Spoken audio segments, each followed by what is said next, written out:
हम लोग श्रीमद् भागवतम स्कंद 4 अध्याय 31 कर रहे हैं। ठीक है, तो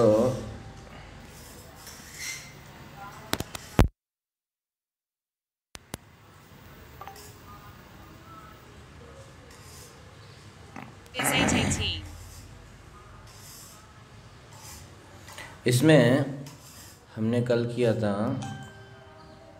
श्लोक संख्या 16 तक। ठीक है ना? 17वां भी किया था और 18वें श्लोक से आज हम करेंगे।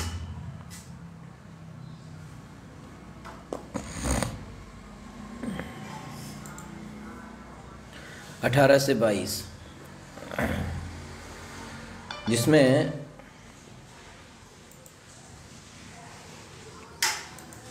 नारद जी जो है प्रचेताओं को ये शिक्षा दे रहे हैं कि सारे हमें क्या करना चाहिए, भक्ति के द्वारा भगवान कृष्ण को प्रसन्न करने का, संतुष्ट करने का प्रयास करना चाहिए।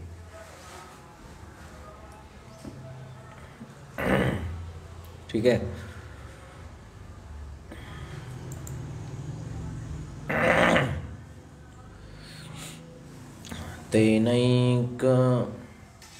तेनैकात्मानम् अशेषदेहिनां कालं प्रधानं पुरुषं परेशं स्वातेजसाध्वस्तगुणप्रवाहम् आत्मैकभावेन भजध्वं अद्धा।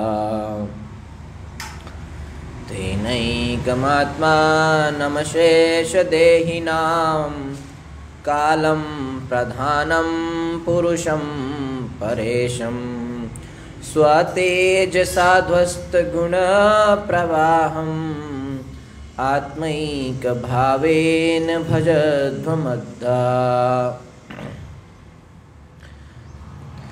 तेनैकम् आत्मानम् अशेषदेहिनां कालं प्रधानं पुरुषं परेशं स्वतेजसाध्वस्तगुणप्रवाहम् आत्मैकभावेन भजध्वम् अद्धा। तेन अतः एकम एक आत्मानं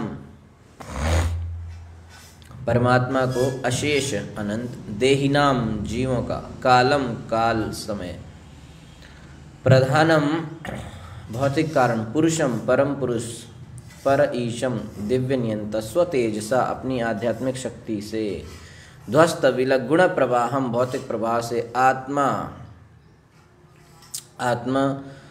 एक भावेन एक के रूप में स्वीकार करने से, भजध्वम भक्ति में लगो, अद्धा प्रत्यक्ष।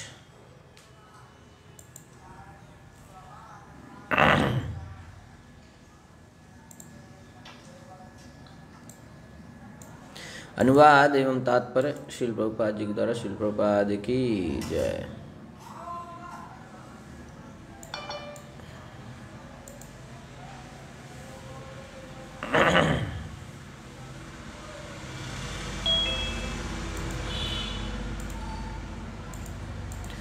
अनुवाद, जो कि परमेश्वर समस्त कारणों के कारण है, अतः वे समस्त जीवों के परमात्मा हैं और वे निकटवर्ती तथा सुदूर कारण हैं। समस्त कारणों के कारण हैं, समस्त जीवों के हृदय में परमात्मा के रूप में रहते हैं। निकटवर्ती तथा सुदूर कारण है, इमीडिएट कारण और लॉन्ग मेन, सबका रूट कॉज है ना। चूँकि वे भौतिक प्रसर्जनों से विलग हैं, अतः वे उनकी अन्योन्य क्रियाओं से मुक्त हैं और प्रकृति के स्वामी हैं।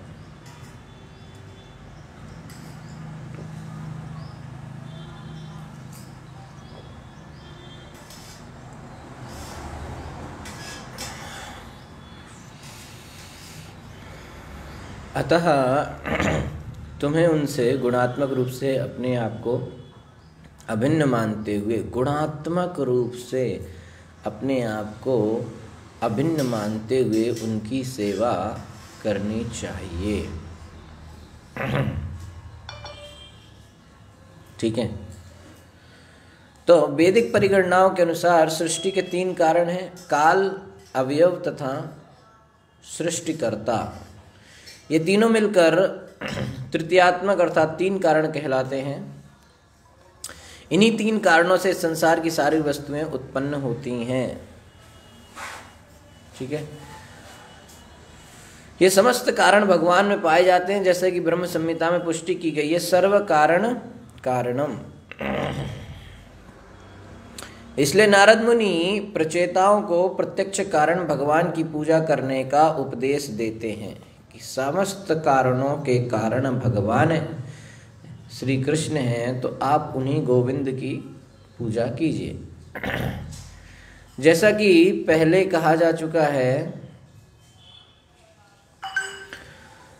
नारद जी प्रचेताओं को भगवान की पूजा करने का प्रत्यक्ष कारण, जो सारे कारणों कारण है, प्रत्यक्ष कारण है, उनकी पूजा करने का उपदेश देते हैं। जैसा कि पहले कहा जा चुका है, वृक्ष की जड़ सींचने से वृक्ष के सारे अंग अनुप्राणित हो उठते हैं।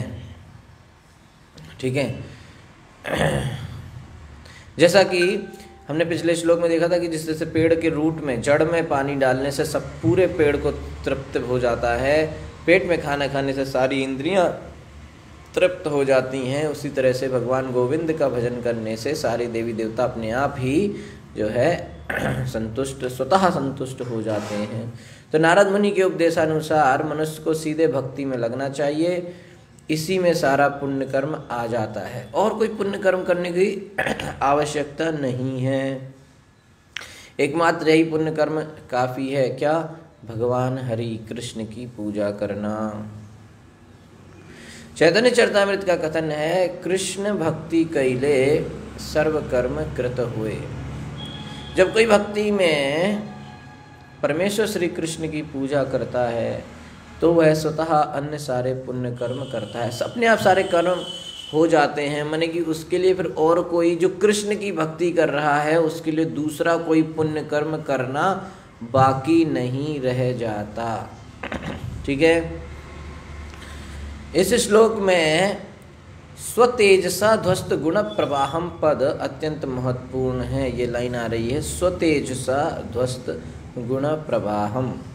भगवान कभी भी भौतिक गुणों से प्रभावित नहीं होते, यद्यपि वे सब भगवान की ही आध्यात्मिक शक्ति से निःसृत होते हैं। ये बात बार बार हमें समझाई जा रही है कि भगवान भौतिक गुणों से प्रभावित नहीं होते, बल्कि भौतिक गुण भगवान के कंट्रोल में हैं। भगवान प्रकृति से प्रभावित नहीं होते, बल्कि प्रकृति भगवान के कंट्रोल में है। ठीक है। तो जो लोग वास्तव में इस ज्ञान में निष्णात हैं, वे प्रत्येक वस्तु का उपयोग भगवान की सेवा के लिए कर सकते हैं, है कि नहीं? क्योंकि संसार में ऐसी कोई वस्तु नहीं है जिसका संबंध भगवान से ना हो। जो लोग वास्तव में इस ज्ञान में निष्णात हैं कि भगवान प्रकृति से परे हैं, प्रकृति उनके कंट्रोल में है, वे लोग प्रत्येक वस्तु का उपयोग भगवान की सेवा के लिए कर सकते हैं, क्योंकि उनको पता है कि ये भगवान की प्रकृति किसके लिए है, भगवान के लिए। तो हर प्रकृति की हर चीज़ का उपयोग भगवान की सेवा में करने के लिए किया जाता है। हर चीज़ को भगवान की सेवा में लगाने का प्रयास करना चाहिए, करना ही चाहिए, है ना। जो भी चीज़ हमें मिली है तो उसको भगवान की सेवा में एंगेज करें। इसे ही जैसे प्रभुपाद जी को कोई पैसा देता था, तो एक बार कोई होगा, कोई साधु कोई, तो उसको उसका अखबार में, न्यूज़पेपर में ये खबर आया, है ना।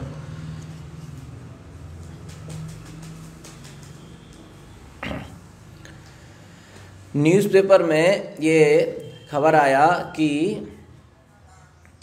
वो साधु का न्यूज़पेपर है कि इसने सारा पैसा वापस कर दिया, है ना। तो प्रभुपाद जी बोले कि, तो लोगों ने दिखाया प्रभुपाद जी को, देखो कोई सेठ आया था और उसको लाखों करोड़ों रुपए दे रहा था। ये साधु ने कहा नहीं, पैसा हमको नहीं चाहिए। तो प्रभुपाद जी को दिखाया कि देखो ऐसा भी साधु है कि कह रहा पैसा नहीं चाहिए। तो प्रभुपाद जी ने कहा ये मूर्ख है, इसको पता ही नहीं है कुछ, ये बेवकूफ़ है। वो सेठ जी को मेरे पास लेके आओ, उनका सारा धन मुझे चाहिए, और भी है तो और भी चाहिए, ऐसे 25-30 जितने भी सेठ हैं सब आके सारा धन मुझे दे दो, मुझे पैसा चाहिए। तो लोगों ने कहा अरे ये कैसे साधु है। तो प्रभुपाद जी ने कहा उसको पता ही नहीं है कि लक्ष्मी को कृष्ण की सेवा में लगाना चाहिए, कैसे लगाना चाहिए उसको पता ही नहीं है। हमको पता है, हमारे पास सारा पैसा लेके आओ, मुझे पता है कि उसको कृष्ण की सेवा में कैसे लगाना है, कैसे मंदिर बनाने हैं, कैसे भक्तों को प्रसाद देना है। तो इस तरीके से वैष्णव को पता है कि हर चीज़ को भगवान की सेवा में कैसे लगाना चाहिए। क्योंकि जहाँ प्रभुपाद जी लिख रहे हैं कि जो लोग वास्तव में इस ज्ञान को जानते हैं वे प्रत्येक वस्तु का उपयोग भगवान की सेवा के लिए कर सकते हैं, क्योंकि इस संसार में ऐसी कोई वस्तु नहीं है जिसका संबंध भगवान से ना हो। ठीक है, अब आ रहा है 19वां श्लोक, बहुत ही ज़्यादा महत्वपूर्ण, बहुत ही ज़्यादा महत्वपूर्ण, और स्पेशली उन लोगों के लिए महत्वपूर्ण जो लोग आश्रम ब्रह्मचारी या संन्यास आश्रम में नहीं है, जो लोग गृहस्थ आश्रम में, जो लोग बाहर जॉब करते हैं, बाहर जो नौकरी करते हैं, ऑफिस बिजनेस का काम करते हैं, उनके लिए सबसे महत्वपूर्ण श्लोक आ रहा है कि उनको कैसे अपने जीवन को चलाना चाहिए, है ना। तो जिनका ऑफिस है, बिजनेस है, वो लोग कैसे इसको समझें। तो बहुत ही इंपॉर्टेंट श्लोक है, याद कर लेना चाहिए, लिख लेना चाहिए। दयया सर्वभूतेषु संतुष्टया येन केन वा सर्वेन्द्रियोपशांताय चतुष्यत्याशु जनार्दन। दया दिखाने से सर्वभूतेषु समस्त जीवों पर संतुष्टया, संतुष्ट होने से, येन केन वा किसी ना किसी तरह, सर्व इंद्रियां समस्त इंद्रियां, उपशांतया वश में करके, च भी तुष्यति संतुष्ट होता है, आशु तुरंत, जनार्दन समस्त जीवों का स्वामी। समस्त जीवों पर दया करने से, येन केन प्रकार से संतुष्ट रहने से तथा इंद्रियों को वश में करने से मनुष्य भगवान जनार्दन को बहुत शीघ्र संतुष्ट कर सकता है। कई बार ऐसे लोग पूछते हैं ना प्रश्न कि प्रभु जी आप तो ऐसा बताते रहते हो, ये बताओ हम लोग तो गृहस्थ में हैं, जॉब करते हैं, दिन भर ऑफिस जाना पड़ता है, तो हम लोग कैसे भगवान को प्रसन्न कर सकते हैं, हम लोग कैसे भक्ति कर सकते हैं। तो यहाँ पे जो है नारद जी उसका उत्तर आपको दे रहे हैं। दया सर्वभूतेषु, समस्त जीवों पर दया करें, है ना। शॉर्ट में बता दे, समस्त जीवों पर दया करने, तो सबसे बड़ी दया जीवों पर होती है कि उसको कृष्ण भक्ति के बारे में जानकारी देना, ये सबसे बड़ी दया है। तो प्रचार करना चाहिए कृष्ण भक्ति का। संतुष्टया येन केन वा, कैसे भी करके जो छोटा मोटा नौकरी जॉब बिजनेस जो भी कर रहे हो उसमें संतुष्ट रहो, है ना। बस देखो कि आपका बेसिक जो ज़रूरतें हैं वो पूरी हो रही हैं कि नहीं हो रही हैं। बस रोटी कपड़ा मकान दवाई ये सब चीज़ें आपको बराबर से मिल रही हैं, इतना में संतुष्ट रहो। ये न केन वा, किसी न किसी तरीके से संतुष्ट रहो, बस ज़्यादा भटको नहीं। और सर्वेंद्रियोपशांताय, इंद्रियों को वश में करने से, इंद्रियों को वश में रखो, क्योंकि गृहस्थ आश्रम है या फिर इंद्रियों को वश में नहीं कर पा रहे हैं तो फिर समस्या है। तो इंद्रियों को कंट्रोल में रखो, क्योंकि इंद्रियों को कंट्रोल में नहीं रखा तो फिर समस्या होगी। इंद्रियां बहुत डिमांड करेंगी और इन डिमांड को पूरा करने के लिए बहुत सारी मेहनत करनी पड़ेगी, बहुत सारा पैसा लाना पड़ेगा, पैसा लाने के लिए मेहनत करनी पड़ेगी, मेहनत करने के लिए समय लगाना पड़ेगा, मेहनत एफर्ट लगाने पड़ेंगे, और जब समय चला जाएगा, फिजिकल एफर्ट चला जाएगा, तो भक्ति करने के लिए ना ताकत बचेगी और ना समय बचेगा। तो फिर लोग कहते हैं प्रभु जी क्या करें, इतना बिजी हैं कि हमारे पास समय ही नहीं है, मंदिर आ नहीं सकते।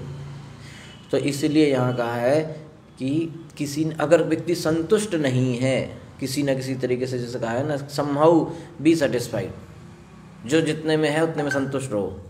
तो अगर संतुष्ट नहीं है तो अंबानी भी बन जाएगा तो भी मेहनत करता रहेगा ना। बड़े बड़े जो करोड़पति अरबपति हैं, क्या वो आराम से बैठ के टीवी देख रहे हैं क्या घर में? नहीं, वो भी काम करते रहते हैं कुछ ना कुछ। क्यों? संतुष्ट नहीं है, संतुष्ट नहीं है, संतुष्टि नहीं आ रही है। चाहे 100 रुपये कमाओ, चाहे 1000 रुपये कमाओ, चाहे पहले छोटे बच्चे थे तो लगता था 1 रुपये मिल जाए तो संतुष्ट हो जाएंगे, फिर लगता था 10 रुपये मिल जाए, फिर 100 रुपये मिल जाए, 100 रुपये मिल गए तो लगने लगा 1000 मिल जाए, संतुष्ट नहीं हो रहा व्यक्ति।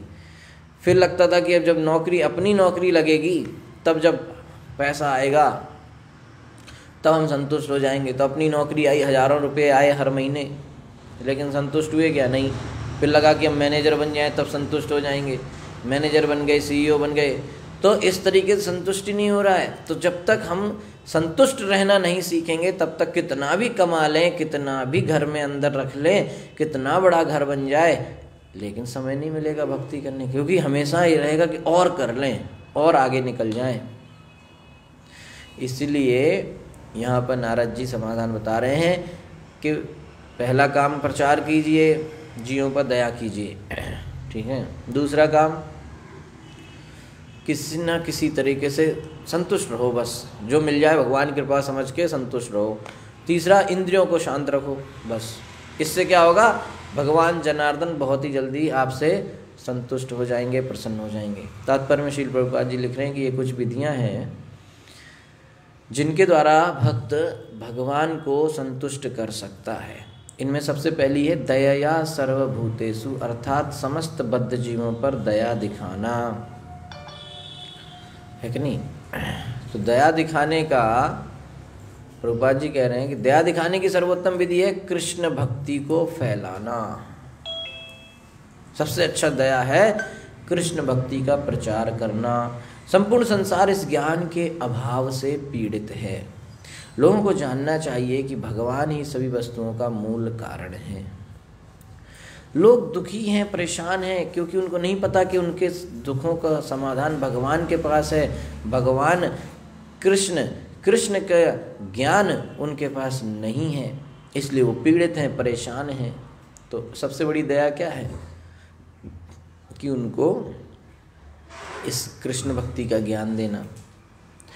ये जो दुख परेशानियां हैं, आज सुबह श्रील प्रभुपाद जी का जो कोट आया उसमें यही बताया प्रभुपाद जी ने कि मान लो आपकी नाव में, जिस नाव में आप बैठे हैं, उस नाव में है एक छेद और पानी भर रहा है, यानी कि नाव डूबने वाली है।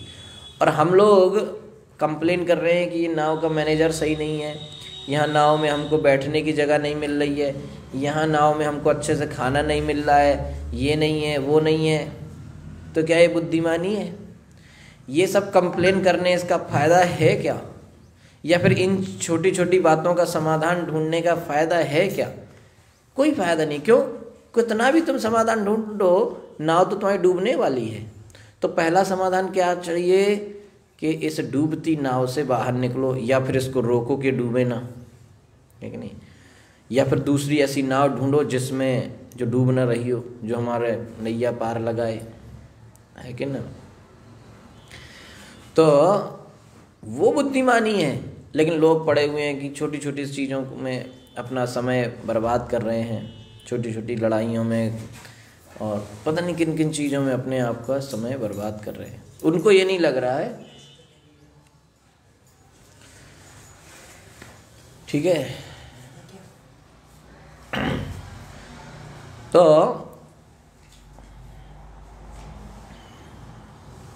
छोटी छोटी चीज़ों में लोग अपना समय, एनर्जी बर्बाद कर रहे हैं। उनको समझना चाहिए कि मेन जो प्रॉब्लम है वो क्या है? जन्म, मृत्यु, जरा, व्याधि।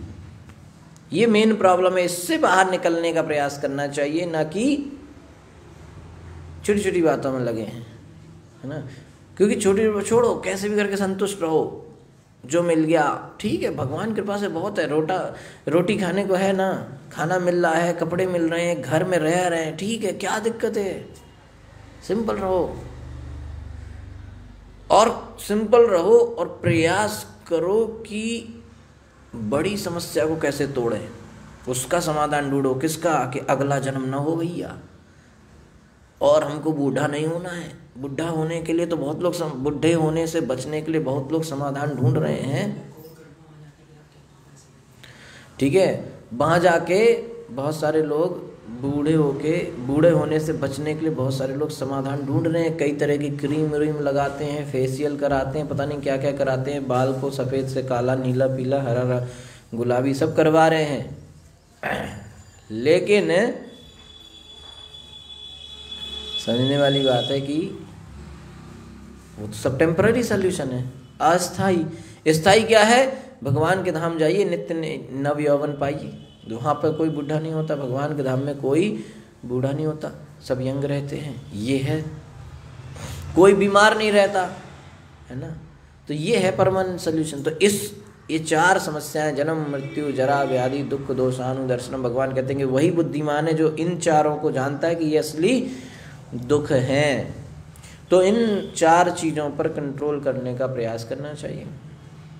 तो इनसे व्यक्ति दुखी है, उसको पहली बात तो भौतिक जगह बाहर के लोगों को ये भी नहीं पता कि उनका वास्तव दुख क्या है, और अगर पता भी है तो नहीं पता समाधान क्या है। तो उनको ये बताइए कि कृष्ण भक्ति ही समाधान है, तो कृष्ण भक्ति का प्रचार उनको कीजिए। ये जो है वास्तविक दया है ना। तो वास्तविक दया ये है। तो लोगों को जानना चाहिए कि भगवान ही सभी वस्तुओं का मूल कारण है। ऐसा समझ के प्रत्येक व्यक्ति को भगवत भक्ति में लग जाना चाहिए। जो लोग वास्तव में विद्वान हैं और आध्यात्मिक ज्ञान में प्रगति कर चुके हैं, उन्हें संसार भर में कृष्ण भक्ति का उपदेश करना चाहिए, जिससे लोग उसे ग्रहण करके अपने जीवन को सफल बना सकें। जो लोग, प्रभुपाद जी कहते हैं कि जो लोग विद्वान हैं, समझदार हैं, उनको कृष्ण भक्ति का प्रचार करना चाहिए। अगर वो भक्ति को समझ गए हैं तो बस।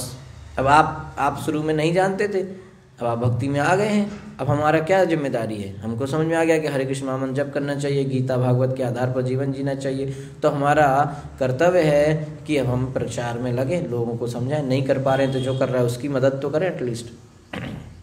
तो प्रचार कार्य करना और प्रचार कार्य में सहयोग करना, यही सबसे बड़ी दया है। कृष्ण भक्ति का प्रचार सबसे बड़ी दया है। तो अगर आप कोई सा भी दया का काम, चैरिटी का काम करना चाहते हैं तो वो ये है कि कृष्ण भक्ति का प्रचार करें। खुद करें तो सबसे अच्छा, नहीं कर पा रहे हैं तो जो कर रहा है उसकी छोटी मोटी जो भी हमारे से मदद है हम वो करें। तो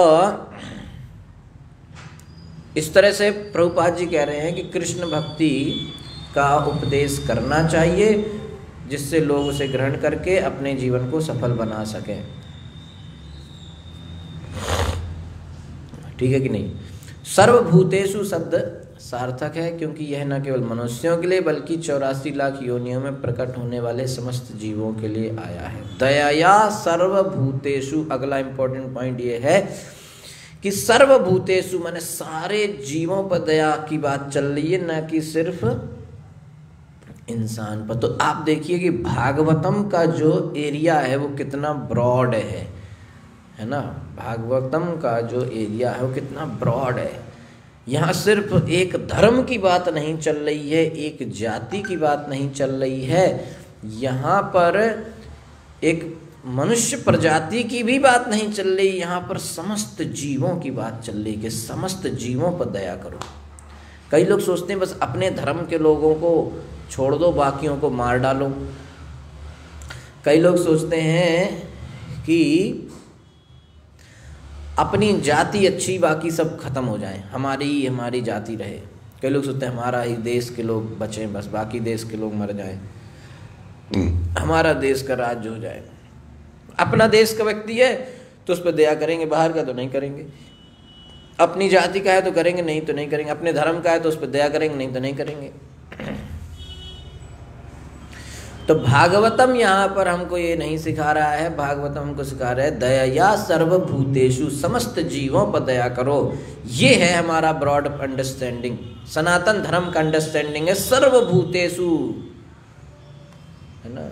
सर्वे भवन्तु सुखिनः, सर्वे सन्तु निरामया, सर्वे भद्राणि पश्यन्तु मा कश्चित् दुःख भाग् भवेत्। किसी को कोई दुख ना हो, सर्वे सभी सुखी हों, सभी निरोगी हों, सभी देख सकें। ये हमारा विजन है। लोग कहते हैं कि सनातन धर्म का सोच छोटा है, संकीर्ण है, नैरो अंडरस्टैंडिंग है। नहीं, सबसे ब्रॉड विजन किसका है? सनातन धर्म का, कि सबको लेके चल रहे। वसुधैव कुटुंबकम, पंडिता समदर्शिना, ये सब हमारी अंडरस्टैंडिंग है।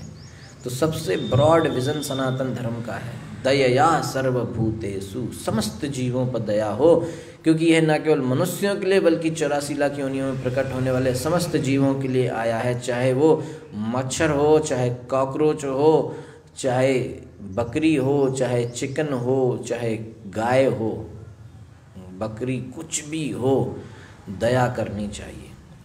तो भक्त न केवल मानव जाति को लाभ पहुंचा सकता है बल्कि समस्त जीवों का कल्याण कर सकता है।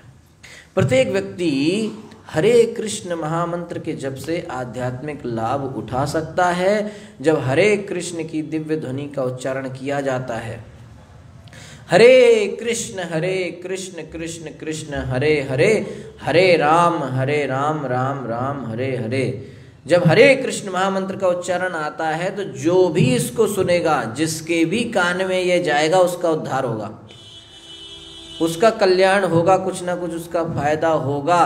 प्रभुपाद जी बताते हैं कि चाहे जब भी ध्वनि का उच्चारण होगा तो पौधे, पेड़ पौधे, पशु, कीड़े मकोड़े तक लाभान्वित होते हैं। ये जो कहीं हरे कृष्ण महामंत्र बज रहा है, कोई बोल रहा है, कोई गा रहा है, तो वहाँ पर उपस्थित पेड़ पौधों को भी फायदा होगा, वहाँ पर उपस्थित कीड़ों को भी फायदा होगा। घर में छोटे छोटे कीड़े मकोड़े हैं, वो भी फायदा पाएंगे, उन्होंने भी हरे कृष्ण महामंत्र सुना, ये चीज़ उनके आध्यात्मिक विकास में सहायता करेगी। ये हरे कृष्ण महामंत्र की महिमा।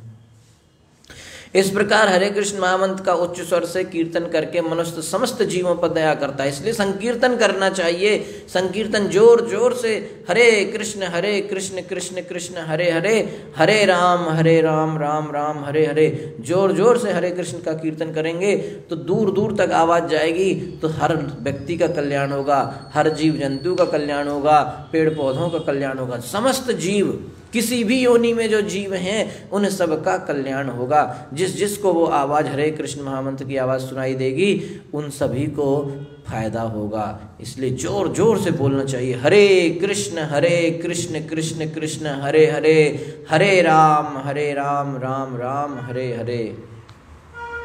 तो इस तरीके से उच्च स्वर में कीर्तन करते हुए समस्त जीवों पर कल्याण करना चाहिए, उनको हरे कृष्ण महामंत्र देना चाहिए। सबसे बड़ी दया है, किसी पर अगर हम सबसे बड़ी कोई दया कर सकते हैं तो ये हरे कृष्ण महामंत्र, माने किसी को कुछ देना है तो सबसे बड़ी चीज़ है हरे कृष्ण महामंत्र उसको देना, ये सबसे बड़ा कल्याण की बात है। एक व्यक्ति था तो उसकी पत्नी ने बोला कि जाओ वृंदावन जाओ, वहाँ एक कोई साधु रहता है, उस साधु के पास चिंतामणि है, पारसमणि है, तो पारसमणि उससे ले आओ। तो वो साधु, उसका पति गया वो लेने पारसमणि, तो वहाँ पे जब पहुँचा तो वो बोला यार कैसे लें इससे, तो वो साधु, उनका नाम सनातन गोस्वामी अपने आप समझ गए, तो बोले हाँ भाई क्या लेने आए हो? बोला अरे मेरी पत्नी बहुत चिल्लाती है, बहुत परेशान करती है मुझे, और बोली कि आपसे पारसमणि लेके आओ। तो बोले बस इतनी सी बात है, जाओ वहाँ पढ़िए ले आओ। तो पारसमणि उनके पास थी, तो वो क्या करते थे उस पारसमणि पत्थर को, अब पहले उस ज़माने में, आज से 500-600 साल पहले की बात है, उस समय लोग जो है बाथरूम मल त्याग के लिए जब जाते थे तो बाहर जाते थे तो वहाँ 2 पत्थर रखते थे, तो एक पत्थर रखा था और दूसरा पत्थर पारसमणि रखा था, तो उसके लिए मल त्याग करने के लिए जो पत्थर यूज़ होता है उस पत्थर के को वो पारसमणि उसमें यूज़ करते थे, ये यूज़ था। तो सनातन गोस्वामी ने कहा जाओ वहाँ पड़ा है तुम ले जाओ, उसकी जगह दूसरा पत्थर रख देना बस। तो वो गया, बोला यार कैसा साधु है ये, कैसा आदमी है, इसको पता नहीं पारसमणि जिस चीज़ से टच करा दो वो सोना बन जाती, ये इसको यहाँ पे रखा है। उससे कहा हमें क्या मतलब, लेके आ गया बड़ा खुश। अब वो बड़ा खुश था कि हमारी पत्नी बड़ी प्रसन्न होगी हमसे। तो उसकी पत्नी ने पूछा मिल गया पारसमणि? बोला बहुत मिल गया, बिल्कुल मिल गया। बोला कहाँ रखा था उसने?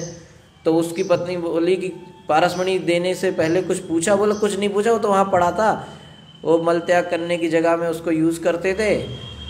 तो उसकी पत्नी बोली तुम बेवकूफ़ ही रहोगे। बोला क्यों? तुमने कहा था पारसमणि लेके आओ, मैं ले आया, फिर मैं बेवकूफ़ क्यों? बोला तुम बेवकूफ़ ही हो। तो उसका पति बोला ऐसा क्यों कह रहे भाई?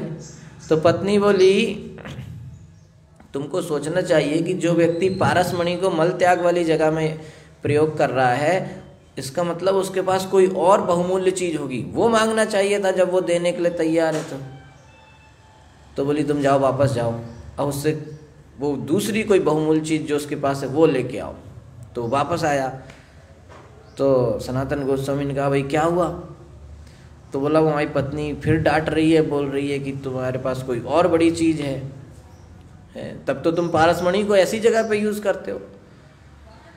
तो बोले हाँ अब तुमने सही चीज मांगी। बोले क्या है? तो सनातन गोस्वामी बोलते मेरे पास चिंतामणि है। बोले चिंतामणि क्या होती है भाई? चिंतामणि जो सारी चिंताएं खत्म कर देगी, जो चाहिए वो दिला देगी। पारसमणि तो सिर्फ लोहे को सोना करेगी, लेकिन चिंतामणि हर चीज आपको दिला देगी। बोला यार ये सही चीज है, ये दो मेरे को।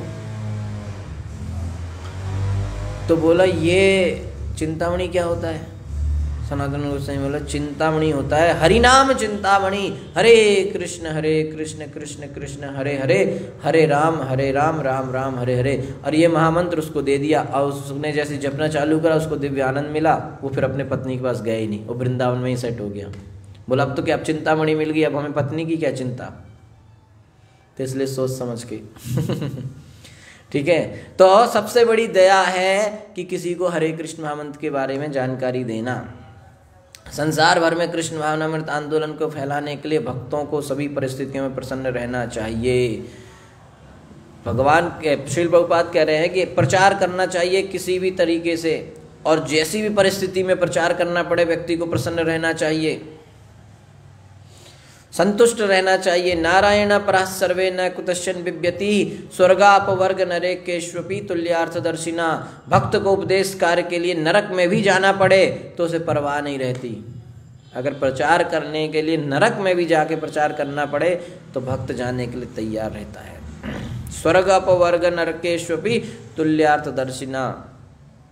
यद्यपि भगवान वैकुंठ में है किंतु वे एक सूअर के शरीर में भी वास करते हैं। भगवान परमात्मा के रूप में सबके शरीर में है, चाहे वो सूअर ही क्यों ना हो। तो नरक में उपदेश करते हुए भी शुद्ध भक्त शुद्ध बना रहता है। तो नरक में भी अगर उपदेश करने को जाना पड़े तो भक्त हमेशा, उसके ऊपर कोई प्रभाव नहीं पड़ता, वो शुद्ध का शुद्ध ही रहता है, बल्कि वो दूसरों को भी शुद्ध कर देता है। क्यों? क्योंकि वह निरंतर भगवान की संगति में रहता है।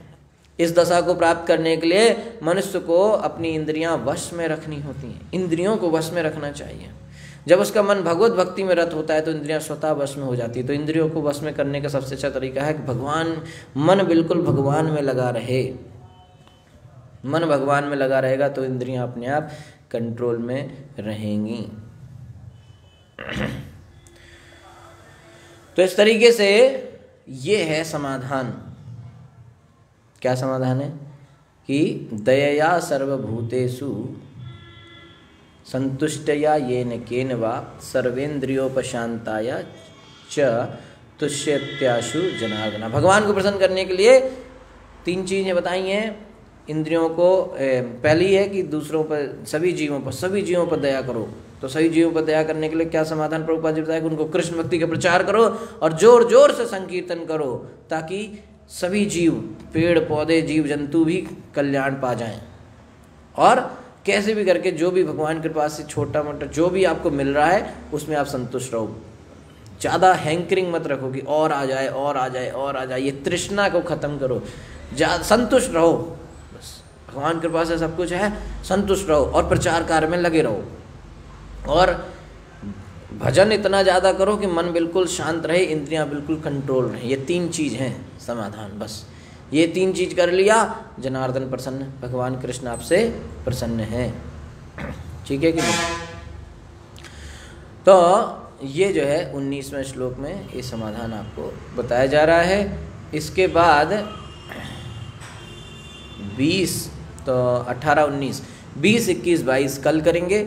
तो ये सेक्शन इस अध्याय का तीसरा सेक्शन है 18 से 22। इसमें भगवान को ही प्रसन्न करने की बात हुई है। भक्ति करके कृष्ण को प्रसन्न करें। ठीक है। तो यहाँ पर जो है 18वें श्लोक में बताया गया भगवान के गुणों के बारे में, और 19वें श्लोक में बताया गया कि ऐसी कौन सी चीज़ें हैं जिससे भगवान जल्दी प्रसन्न हो जाते हैं, है ना। वो परिस्थितियाँ जिससे भगवान आपसे जल्दी प्रसन्न हो सकते हैं। तो आज हमने ये 2 श्लोक किया, 18 और 19। तो 18 में भगवान के गुणों के बारे में बताया गया। तैनैकम आत्मानम अशेष देहिनम, कि भगवान जो हैं वो एक हैं और परमात्मा के रूप में सभी जीवों के हृदय में परमात्मा के रूप में भगवान रहते हैं, पहला गुण। दूसरा गुण 18वें श्लोक में क्या बताया गया? कालम प्रधानम पुरुषम परेशम, जो है भगवान जो हैं वो पूर्ण कंट्रोलर हैं, है ना।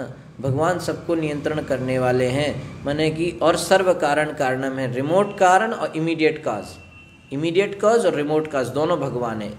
जो बिल्कुल तुरंत जो इमीडिएट कारण है वही भगवान है, और रिमोट कारण है वही भगवान है। सर्व कारण कारण भगवान है।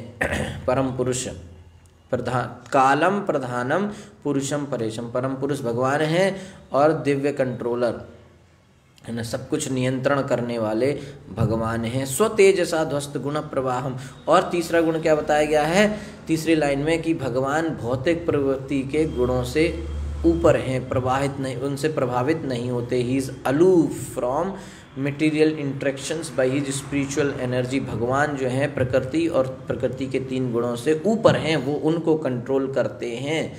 भगवान प्रकृति और प्रकृति के 3 गुणों को कंट्रोल करते हैं। और आत्मैक भावेन भजध्वम अद्धा, इसलिए व्यक्ति को क्या करना चाहिए? भगवान की भक्ति में प्रेममयी भक्ति कृष्ण की करनी चाहिए। ठीक है, तो इस तरीके से ये भगवान के 4 गुण यहाँ बताए हैं। और 19वें श्लोक में भगवान को प्रसन्न करने की जो है परिस्थितियाँ, ऐसी कौन सी चीज़ आप अपने जीवन में करें ताकि भगवान हमसे जल्दी प्रसन्न हो जाएं। तो उसमें क्या है कि समस्त जीवों पर दया करें। कैसे दया करनी है? जीवों को कृष्ण भक्ति का ज्ञान देने से, कृष्ण भक्ति के बारे में बताने से, कृष्ण भक्ति का प्रचार करने से हम सभी जीवों पर दया कर सकते हैं। कृष्ण भक्ति का प्रचार कीजिए और जोर जोर से संकीर्तन कीजिए। दूसरा, संतुष्टया येन केन वा, कैसे भी करके अपने जीवन में संतुष्ट रहिए। जो मिल जाए भगवान की कृपा से उसमें संतुष्ट रहिए। और तीसरा, सर्वेंद्रियोपशांताय च, समस्त इंद्रियों को वश में रखिए। कैसे रखेंगे? हमारा मन भगवान में लगा रहे, हमेशा हरे कृष्ण महामंत्र का जप करने से हमारा मन कंट्रोल रहेगा, इंद्रियां शांत रहेंगी।